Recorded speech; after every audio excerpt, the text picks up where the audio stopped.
And over here's Pickney's. Your ex-boyfriend.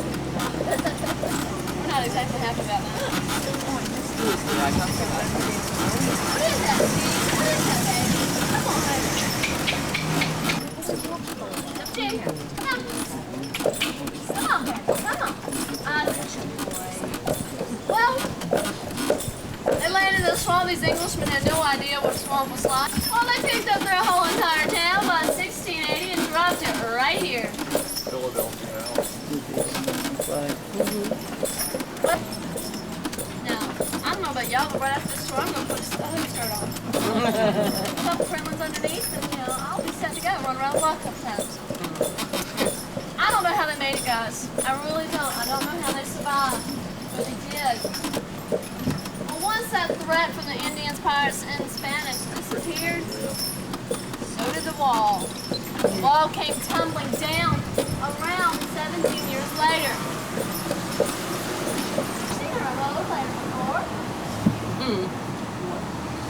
Alright, so after this car, we'll go, okay? Well, I know that. Let me tell you, it has steam heated rooms and an artificial ice machine. Lasted through everything we had here, the wars, the disasters, epidemics, you name it. Until 1968 when they tore it down. They rebuilt an exact replica of it, except for that it's 2 stories higher. Guys, it's still got hot cold running water. It's owned by the Holiday Inn. Probably wouldn't know that it stayed there though. Fireproof building by 1826 that was built. Completely made of iron and stone. Now, this is a stone building.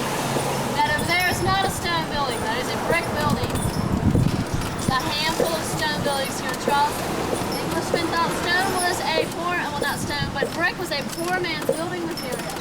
So as you see evidence of here on this building, they bricked it in, put stucco on the outside to make it look like stone, as you see over there. Now the county building, if you notice, something in the back is missing. That'd be the wall.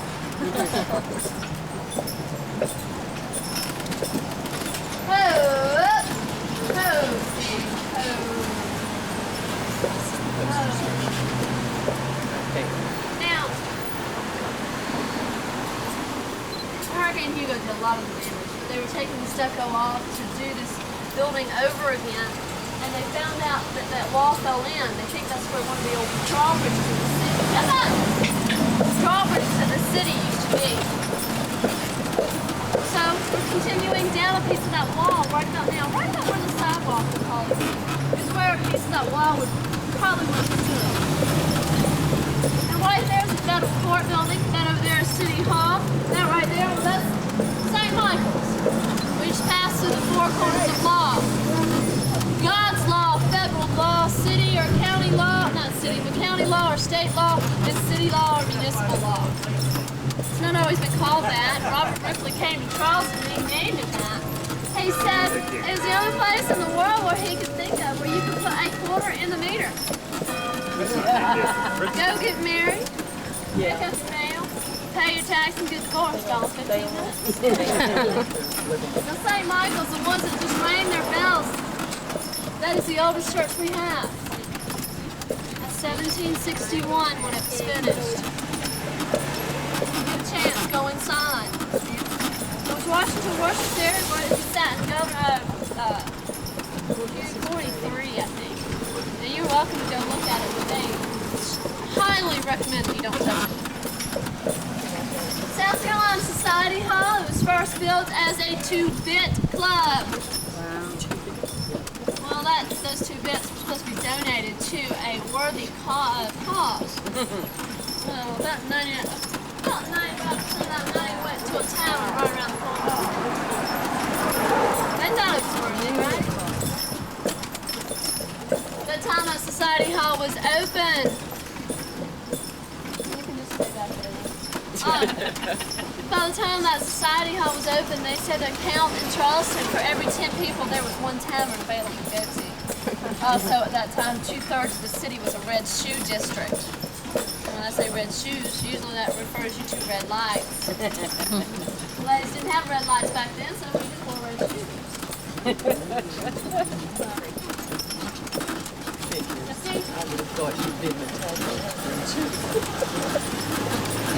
First Scots Presbyterian Church. This was our last remaining silent church in the city. They had donated their bells to the Confederate Army. That's the reason they were silent. The Confederate Army said, thank you very much. As soon as we win the war, we're going to replace your bells. Guys, that church gave up hope about 6 weeks ago when bought themselves a bell. Scotland made the exact same year as the church. Well, that little plaque right there signifies that you're at the corner of a wall. I mean, a fort being right around here in this area. The wall turning and going that direction. Nathaniel Russell, it is a house museum. In 1808, he built that house for about $80,000. Half of that went towards the 3 flying staircase inside. It goes for 3 stories, no means of support when it was first built. That was to aid him in to marrying off his 2 homely daughters. It worked. One married a governor and one married a bishop.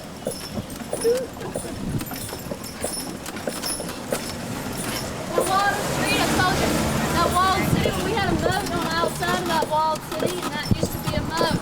The wall running, about where those houses stand, the moat running around the outside of it. So we filled it in. Moat there, that's what they call Water Street. We had a moat, we call a little bit of land here, up until about this next block, and then from there on, it was all water.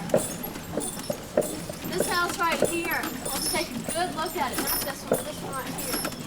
37 Meeting Street. That was called the Dolly Parton of Charleston. I have no idea why. Now that for sale sign, does anybody want to take a guess? $3 million. How much? 3. You're close, 2.9. The oldest house on Meeting Street, right there, 1720. William Bull stayed there. He was one of our first lieutenant governors. It hasn't changed much over the last some odd years. Anything different about this house you notice? Wood. Oh, there's a wooden house right back there. Got a yard. Exactly, it's got a yard. He wanted the Meeting Street address so bad he tore the house down in front and they extended his front yard right on the Meeting Street. He knew it didn't work. His address is still lapsing.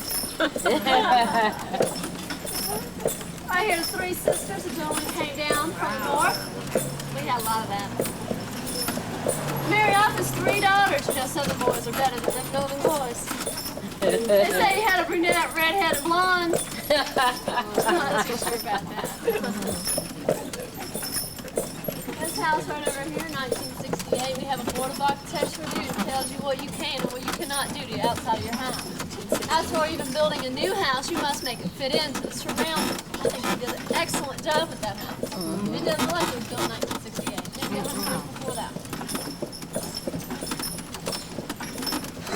This large mansion right here, you see. Well, that is Calhoun Mansion. George Walton Williams owned this house. A blockade runner during the Civil War. They only take gold and silver, though. It's open today, guys. Gold and silver after the war was a very rich man, as you can see. 1876, he built that house for about $240,000. Wow, that's right. His oldest daughter married a Calhoun. That's the reason it's called the Calhoun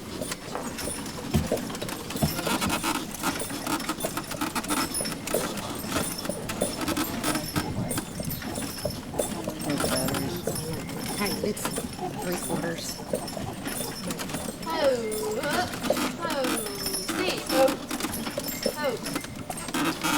Thank you. Now, this staircase. It's probably, you've probably seen one before, right? Well, it's kind of different than the traditional staircase. This right here played a part in our society during the Victorian age. It was very, very impolite for a man to see a lady's ankles. If so, he had to propose on the spot.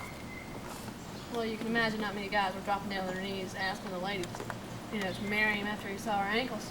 Well, if you entered into a house with a conventional staircase, all it got a view of were her ankles. So they did this. As the couple went up to the house, they would split. The lady taking the right side, because a lady is always right. And the left side taken by a gentleman, but him double timing it up, running all the way across into helping the lady up. Now we all know we got a view, but it wasn't up her ankles.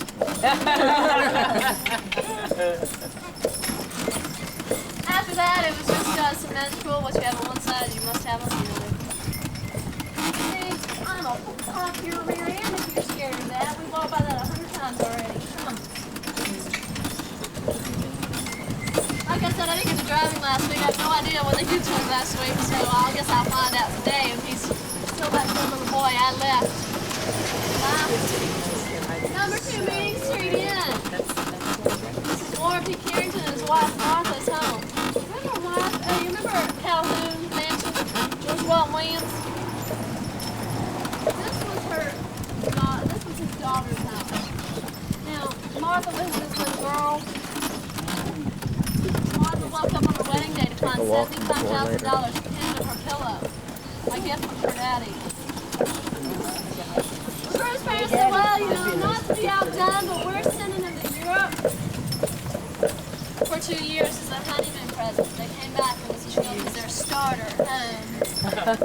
Well, Daddy said, well, you know what? I hadn't done enough for my baby girl yet.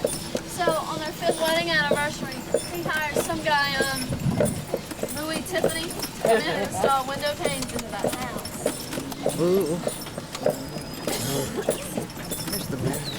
Do what these people right here are doing. They're actually stopping and reading the plaques. Do that. There's enough down here to fill your whole entire day. Now what else? Now, stop, read some of these plaques. My favorite one down here tells you about Steve Bonnet. Now I had to go research Steve Bonnet, not just read what was right here. Steve Bonnet was our gentleman pirate here in Charleston. He left Barbados. This is it. Around 1717. Well, they say he left. He was very well respected, kind of had a little bit of money. He left because he had a nagging wife. Well, he came down here and became a pirate. Got captured and was executed December 10th, 1718. Tells you about how good he was at that pirate thing. Well, not only was it him, but it was him and his first mate. Step up. Him and 29 other pirates were executed down here at low tide. They set up the gallows, strung them out there, left them there for 4 days to rot on the road. That was to send a message out to all the other pirates in the area. Don't mess with Charleston. It worked. We didn't ever have a pirate colony again.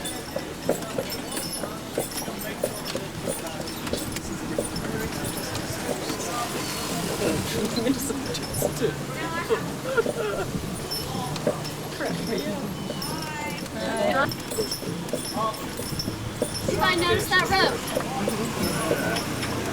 Well, I'll tell you, that gentleman, his name was Roper. That's Roper. Step up. You don't know the road yet. Come on. All right, up. His name was Mr. Roper. That's the Roper Mansion. That's not a play on his name. He was a sea merchant. He wanted to let you know that. So, he put rope around his door. Due to an earthquake we had here. Earthquakes? Charleston didn't have earthquakes, right? Where are you from? Back in 1886, August 31st, about 10 o'clock at night, we had an earthquake. Well, that earthquake probably would have registered anywhere from a 7 to an 8 on the Richter scale, if we would have had one back then. Well, it took Charleston by surprise, but guys, it wasn't too long after the Civil War. We did not have the funds and the means to tear down these houses and put them back up. So the best way to fix our houses, remember how I told you how they built their houses? Did you see the brick, and then the stucco, and the interior wall? All those walls did were just cracked. So they were able to put a rod through one side, a rod through the other side, put a turnbuckle in the middle and turn that house back together. Now, that worked over a period of time, years. That it took anywhere from 5 to 10 years to do. Look at the pink and purple house in that. Isn't that pretty? I think we really don't have any bumpers today. I think we've got a good supply of them. Come on. Now that we're at the corner of Brad and East Bay Street, we're now at the very beginning of Rainbow Road. Now remember the wall was right here. They tore that wall down, the water crashing up to the wall. After that wall was gone, it was the best place to do your trading. Sea merchants or merchants would actually come and build their houses right here. Also build their stores. You'd have your businesses downstairs and your living quarters upstairs. Any given day, you'd see anywhere from 200 to 300 boats out here to do business with these people right over here. Now, as we went to the yellow house for bananas, we went to that green house for collard greens, cucumbers, lettuce, pink house for maybe some fruits and strawberries or so forth.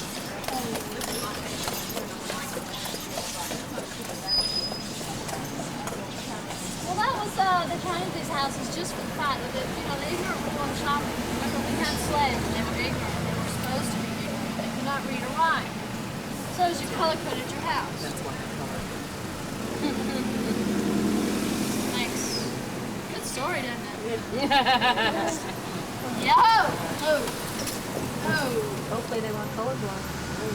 Well, considering that, those houses did not get those beautiful colors until the 1930s. These houses were built before the Revolutionary War.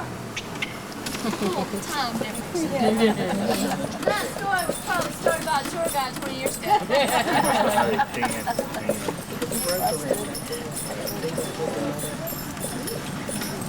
This has now become the most photographed part of Charleston.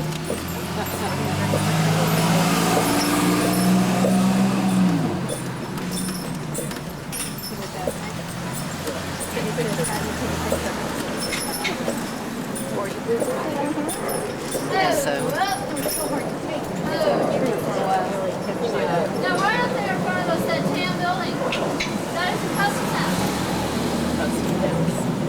Right there on those steps. All those flags are standing. George Washington came to Charleston in 1791 and he didn't expect to see what Charleston. He said, what he said, I don't know. Now, what he did after that, that's what made him famous for going there. He turned around, he went on upstairs to the second floor. It was a grand ballroom. He gave us about 276 women in one night. So we wonder why we call him the father of our nation. Back at Rainbow Road, look at there. Now, as I told you, we live in that walled city, and our house is very long and narrow. You had your main house, kitchen, house, carriage house, and slave quarters. As you saw back there, we're very tight quarters back here. And just imagine, let's go back 300 years. We're on a buggy, we might as well use our imagination and pretend that that's dirt down there. We had our house over here and our table house right over here. Imagine what that smelled like. Say it looks just like England back here. It's just different. We're made with brick instead of stone.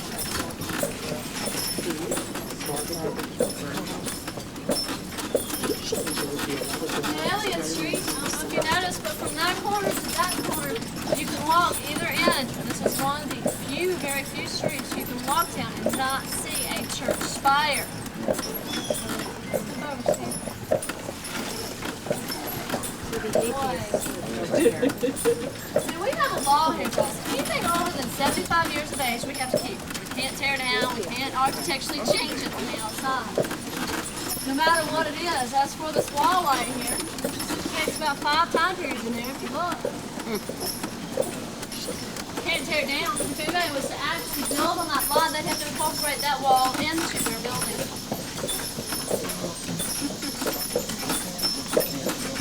Hey, come and see. Guess not. Come on.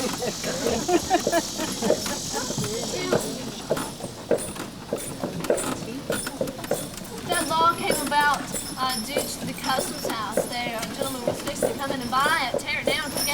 right there. Can you imagine someone tearing that beautiful building down? So we ran out one night and we said, okay, we're going to pass this law. We cannot tear anything down under 75 years old. That saved us in some aspects, but turned around and bit us in the tail in some. That's for that wall. What are we going to do with that wall? Now, Mr. Hatman in here, you notice everything's made of a hat except for his cane and umbrella. He's over the age of 75.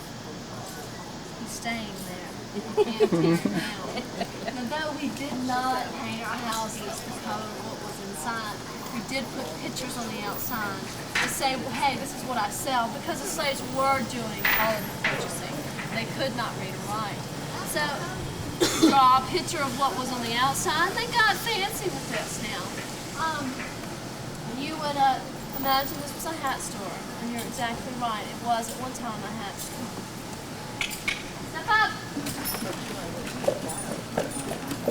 Good boy. There being the custom house. If you see one building in Charleston, I do recommend you see that. It's worth it. Over there, the spire of St. Michael's, you get a better view of it. I don't know. Now, if you like graveyards, you might want to go walk around in that one. There's a tombstone in there that said, I told you I was sick.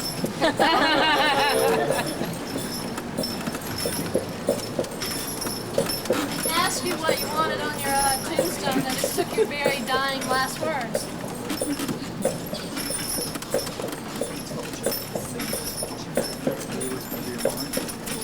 You're being loud today.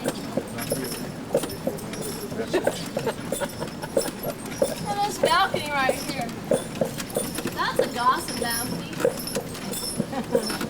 Now, we all know that women in the South don't gossip. We socialize. The men are the ones getting up there gossiping. That's what I'm going to stick to. Top of 7th Street, that's what you expect Charleston to look like, right? I did too until I drove down it and realized, thank God there's only 6 left in the city. That Pink House Gallery right there, that's the oldest dwelling in Charleston. That's around 1693.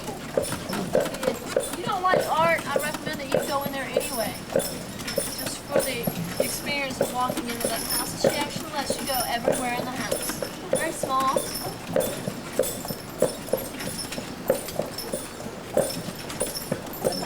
Dock Street Theater, 1735. First theater in America to be built as a theater. Burnt down by 1809, they rebuilt it. Huguenot Church, our last remaining Huguenot churches standing and functioning here in America. One of the first of its kind, also. Come on. We are not going to throw a fit in that bag. You are going to look at it. Come on.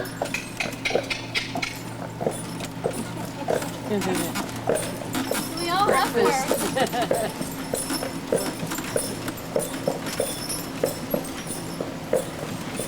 Now, this is St. Philip's. This is our oldest congregation right here.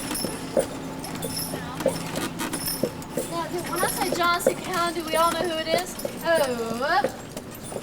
Oh. Stop. What do you think about it? John C. Calhoun, right? Vice President of the United States, twice, great statements, so forth. Over there, we have the Friends side of the graveyard. That meant anybody native born in Charleston could be buried right there. This side over here is the strangers and white transient. That meant anybody else. John C. Calhoun, as you can see, his ho! His marker is the largest one in that graveyard. It says Calhoun at the bottom. It's kind of hard to miss. He's buried right over there. They buried him, they said their last goodbyes, and they realized that after they had covered him back up, that people were going to mess with his body. So they dug him back up, walked him across the street, put him over there in an unmarked grave. Left him there until they realized they had broken a major rule of their graveyards. They said, well, he's not native born in Charleston, he can't stay here. So they dug him back up, walked him back across the street, and put him over there. Now, guys, it's been over 75 years, so they're not touching him anytime soon. Over there, there's a marker that says John C. Calhoun was buried. Right there, there's not the original gates, and the bells you'll come hearing out of this church are called electronical.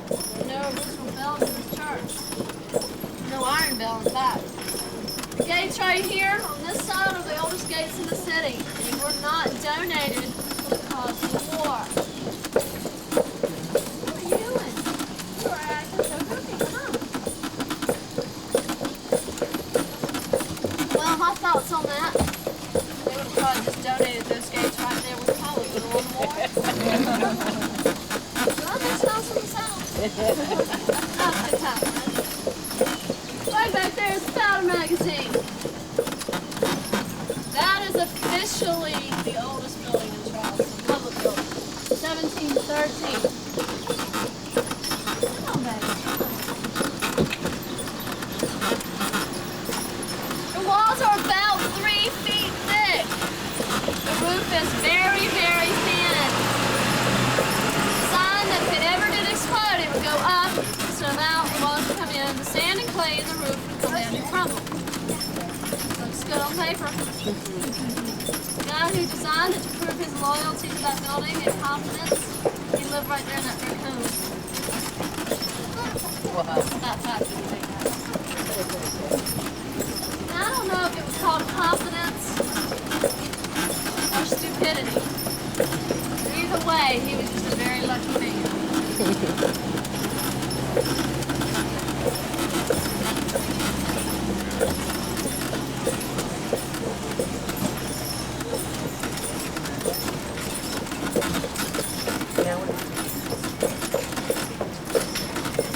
Now, did anybody notice we were going downhill? We did not turn around and look back at the church. That graveyard across from this church here, when is it open? If you were to ask me, you know, a couple weeks ago, a couple months ago, I'd probably say never.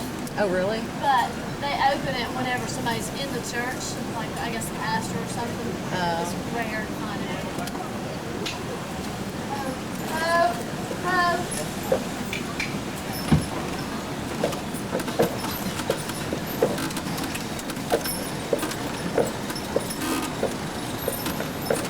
So you just kind of, it's probably not going to be open today, so it's not all day. Probably won't be. Well, now that we're going downhill, I'll give you a hint. If you're going downhill in Charleston, you are going into landfill. Now that we're in landfill, this was Daniels Creek. It was owned by the Peavy family, and they said, okay, we're not using this creek bed, we'll just give it to the city. They said, okay, you fill it under 3 conditions. 1, that it be an open air market. 2, that it's open every day of the year. And 3, no slaves ever be sold here. If so, it reverts back to the family immediately. Well, this was your slave market. Now, I just turned around 180 there, didn't I? Today, if you're at your house and you go, all right, honey, I'm going to the market, where are you going? Where? Grocery store. Exactly. That's all this was down here. It was a grocery store.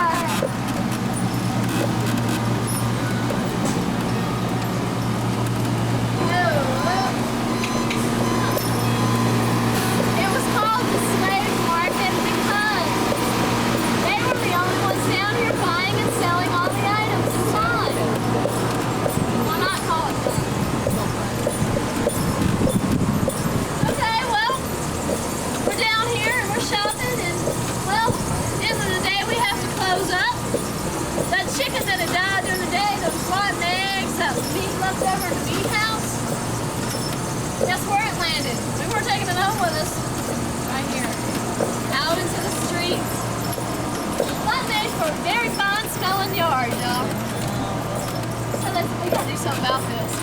They went up to Ohio, and they found that turkey busters eat just about anything.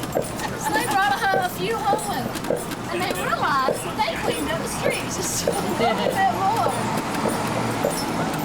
So we gotta clean our street. The only thing was we had these ugly birds running around down here. Pretty cool.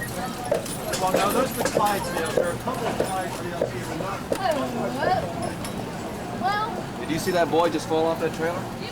I heard the boy fall off the trailer. I saw him rolling across the street. I saw him rolling. I don't. Simply never do it by yourself ever. Anyway. David, go away. There's a right way and a wrong way. Go away. Keen to hear your turn. Oh no. Go away. Well, unfortunately, we had these ugly birds down here. Well, they did not fit into our society, so we just renamed them to make them fit in. We called them Charleston Eagles. Those eagles fit right on in nicely, and poof, overnight they did. Well, then we realized that hurricanes come in very frequently, and a hurricane came and knocked them all out one year. Well, we do not have any more turkey buzzards, no more Charleston Eagles. If you want to find a Charleston Eagle, you might want to go up to Ohio. But every once in a while, you might find a dirty old buzzard just hanging out, walking up the street, you know. You never know. Isn't that right?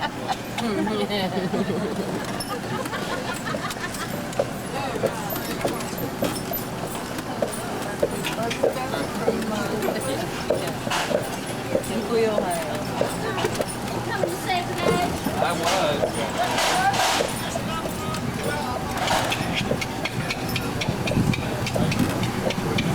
That was bravo! Bravo! Hey, man, that looked good, didn't it? Yeah, it did. Come on. Fifth wheel. That was